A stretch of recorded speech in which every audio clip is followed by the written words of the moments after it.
25 సంవత్సరాలుగా ఆఫ్రికాలో చైనా దోపిడీతో మోసపోయి విసిగిపోయిన ఆఫ్రికన్ దేశాలు ఇప్పుడు భారత్ వైపు చూస్తున్నాయి.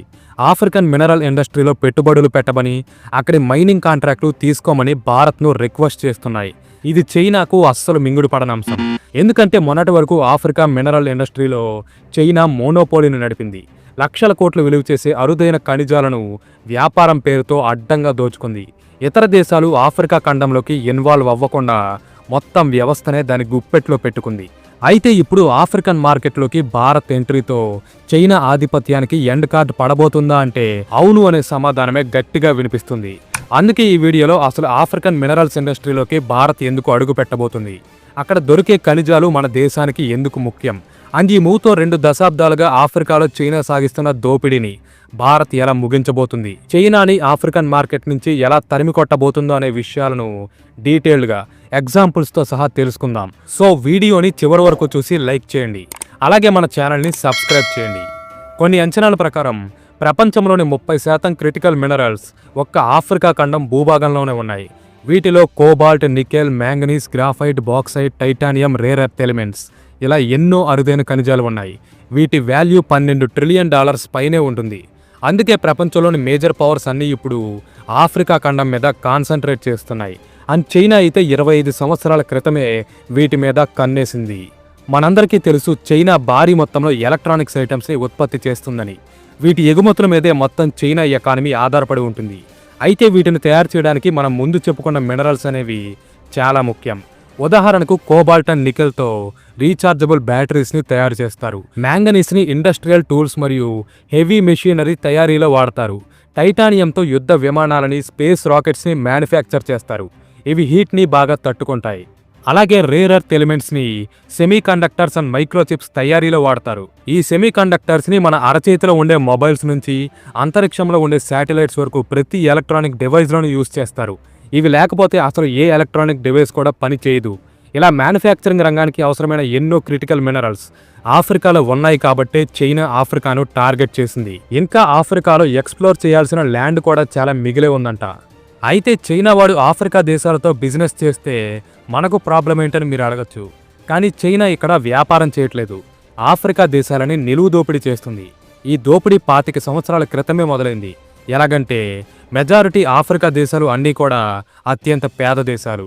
ఈ దేశాలు ముందుకు నడవాలంటే వీళ్ళకి లోకల్ రెవెన్యూతో పాటు బయట నుంచి వచ్చే అప్పులు కూడా అవసరం. ఆఫ్రికా దేశాల యొక్క ఈ వీక్నెస్నే చైనా క్యాష్ చేసుకుంది. 2000 సంవత్సరంలో చైనా మొదటిసారి ఆఫ్రికా ఖండంలోకి అడుగుపెట్టింది. తర్వాత ఏ దేశాల దగ్గరైతే ఈ ఖనిజాలు ఎక్కువగా ఉన్నాయని అర్థమైందో ఆ దేశాలకి వరుస పెట్టి అప్పులు ఇవ్వడం స్టార్ట్ చేసింది. ఆ దేశాలు ఈ అప్పులు తిరిగి తీర్చలేవని తెలిసినా కూడా చైనా అప్పులు ఇచ్చింది. దీనికి బెస్ట్ ఎగ్జాంపులే జాంబియా. జాంబియా దేశం మొత్తం జీడిపియే $30 బిలియన్లు అయితే చైనా దానికి $10 బిలియన్ అప్పుగా ఇచ్చింది. ఇది జాంబియా జీడిపిలో 33%తో సమానం. తలక్రిందులుగా తపస్సు చేసినా కూడా జాంబియా ఈ అప్పుని తిరిగి చైనాకు కట్టలేదు. మరి చైనా ఏ ధైర్యంతో ఎంత అప్పు ఇచ్చిందంటే జాంబియా దగ్గర దాని జీడిపి కన్నా ఎక్కువ విలువ చేసే కాపర్ మైన్స్ ఉన్నాయి కాబట్టి. ఈ మైన్స్ని దక్కించుకోవడం కోసమే చైనా ఇండైరెక్ట్గా జాంబియాతో గేమ్ ఆడింది. బుర్రలేని జాంబియా గవర్నమెంట్ కూడా దాని తాత్కాలిక అవసరాల కోసం ఈ అప్పును తీసుకుంది. అండ్ ఒక్కసారి జాంబియా ఇంక మేము ఈ అప్పుల్ని తీర్చలేమని చేతులు ఎత్తేగానే 2015లో ఈ మొత్తం మైన్స్ యొక్క హక్కుల్ని చైనా తన పేరు మీదకి రాయించుకుంది. ఇది ఎలా చైనా ఇతర దేశాలని దాని డెట్ ట్రాప్ ఉచ్చులోకి దించి బెనిఫిట్ పొందుతుందో చెప్పడానికి ఒక్కనొక ఎగ్జాంపుల్. ఇక్కడ కనిపిస్తున్న ఇమేజ్లో చైనా ఏ ఆఫ్రికా దేశాలకు ఎంతెంత అమౌంట్ అప్పుగా ఇచ్చిందో అనేది మీరు క్లియర్గా చూడొచ్చు. ఇక్కడ కామన్ లింక్ ఒకటే, చైనా అప్పులిచ్చిన దేశాలన్నింటి దగ్గర కూడా సమృద్ధిగా భూగర్భ ఖనిజాలు ఉన్నాయి. అండ్ ఈ దేశాలు ఏవి కూడా తిరిగి ఆ అప్పుల్ని కట్టే పొజిషన్లో లేవు. ఈ రకంగా కాంగో నుంచి కోబాల్ట్ గనుల్ని, జాంబియా నుంచి కాపర్ గనుల్ని, గినియా నుంచి బాక్సైట్ని, జింబాబ్వే నుంచి లిథియంని, గానా నుంచి గోల్డ్ మైన్స్ని ఇలా 20 ఆఫ్రికన్ దేశాలలోని మినరల్ ఇండస్ట్రీస్ని చైనా దాని గుప్పెట్లో పెట్టుకుంది. ఈ మైన్స్ని చైనాకు కట్టబెట్టడం వల్ల ఆఫ్రికా దేశాలకు రూపాయి లాభం లేదు. వీటిని ఎక్స్ప్లోర్ చేయడం ద్వారా వచ్చే వనరుల్ని చైనీస్ కంపెనీస్ తమ దేశానికి తరలించుకుపోతున్నాయి. చైనా పేరుకే కమ్యూనిస్ట్ దేశం కానీ దానివన్నీ క్యాపిటలిస్ట్ బుద్ధులే. అందుకే ఆఫ్రికా ప్రజలు కూడా తమ దేశ ప్రభుత్వాల మీద ఇప్పుడు గుర్రుగా ఉన్నారు. ఒకప్పుడు బ్రిటిష్ వాడు తమని దోచుకుంటే వాడు పోయాక ఈ చైనా వాడొచ్చి దోచుకుంటున్నాడని కోపంగా ఉన్నారు. ఆఫ్రికా వనరులు ఆఫ్రికా ప్రజలకు కూడా ఉపయోగపడాలని డిమాండ్ చేస్తున్నారు. దీని గురించి గతంలో ఆఫ్రికాలో ఎన్నో ప్రొటెస్టులు, ధర్నాలు జరిగాయి. అందుకే చైనా నుంచి విముక్తి కోసం ఆఫ్రికా దేశాలు ఇప్పుడు భారత్ వైపు చూస్తున్నాయి. ఆఫ్రికన్ మినరల్ ఇండస్ట్రీలో భారత్ కూడా పెట్టుబడులు పెడితేనే తమకు ప్రాఫిట్స్ వస్తాయని, చైనా మోనోపోలిని, దాని వన్ సైడెడ్ డామినేషన్ని అంతం చేయొచ్చని బలంగా నమ్ముతున్నాయి. ఈవెన్ అమెరికా, యూరప్ను నమ్మటానికి కూడా ఆఫ్రికా దేశాలు సిద్ధంగా లేవు. అయితే ఆఫ్రికా దేశాలు భారత్ను ఇంతలా నమ్మడానికి ఒక కారణం ఉంది. అదేంటంటే సరిగ్గా 20 సంవత్సరాల క్రితం ఆఫ్రికన్ బైక్ ఇండస్ట్రీలో కూడా సేమ్ ఇప్పుడున్న సిచ్యువేషనే అప్పుడు ఉండేది. ఇప్పుడు ఎలాగైతే చైనా ఆఫ్రికా ఖనిజాలను దాని గుప్పెట్లో పెట్టుకుందో, same 20 years back African 2 wheelers మార్కెట్ని కూడా అలాగే శాసించింది. అప్పట్లో ఆఫ్రికన్ మార్కెట్లోకి చైనా బళ్ళు వరదలా పోటెత్తాయి. ఈ బైక్స్ని చైనా చాలా చీప్ రేట్స్కే అమ్మేది. సో సహజంగానే పేద ఆఫ్రికన్ ప్రజలు ఈ చైనీస్ బైక్స్ని కొనుక్కునేవారు. అయితే అప్పుడు కూడా చైనా ఆఫ్రికాను మోసం చేసింది. రేటు తక్కువకి ఇస్తుంది కాబట్టి వెరీ పూర్ క్వాలిటీ, లో స్టాండర్డ్ 2 వీలర్స్ని ఆఫ్రికా ప్రజలకు అంటగట్టింది. వీటిని ఇంటి ముందు దిష్టి బొమ్మలా పెట్టుకోవడానికే తప్ప ఇవి ఎందుకు పనికిరావు. ఆఫ్రికా ప్రజల అవసరాలు తీర్చడానికి ఈ చైనీస్ బైక్స్ ఏమాత్రం సూట్ కాలేదు. అయితే ఆ టైంలోనే బజాజ్, టీవీఎస్ వంటి ఇండియన్ కంపెనీస్ ఆఫ్రికాలోకి అడుగుపెట్టాయి. బజాజ్, టీవీఎస్ ఈ రెండు కూడా ఇండియాలో ఫేమస్ 2 వీలర్ బ్రాండ్స్. వీళ్ళు ఆఫ్రికా ప్రజల యొక్క నీడ్స్ని అర్థం చేసుకోవడంలో సక్సెస్ అయ్యారు. ఇండియాలో ఏ క్వాలిటీ బైక్స్ని అయితే తయారు చేశారో సేమ్ క్వాలిటీ బైక్స్ని చైనీస్ 2 వీలర్స్ అమ్మే రేటుకే ఆఫ్రికా మార్కెట్లోకి ప్రవేశపెట్టారు. ఈ మూవ్ ఆఫ్రికాలో బ్రహ్మాండంగా వర్కౌట్ అయింది. అది ఎంతలా అంటే ఒకప్పుడు ఆఫ్రికాలో 200 చైనీస్ 2 వీలర్ బ్రాండ్స్ అందుబాటులో ఉంటే బజాజ్, టీవీఎస్ దెబ్బకి వాటిలో 160కి పైగా కంపెనీలు మూతపడ్డాయి.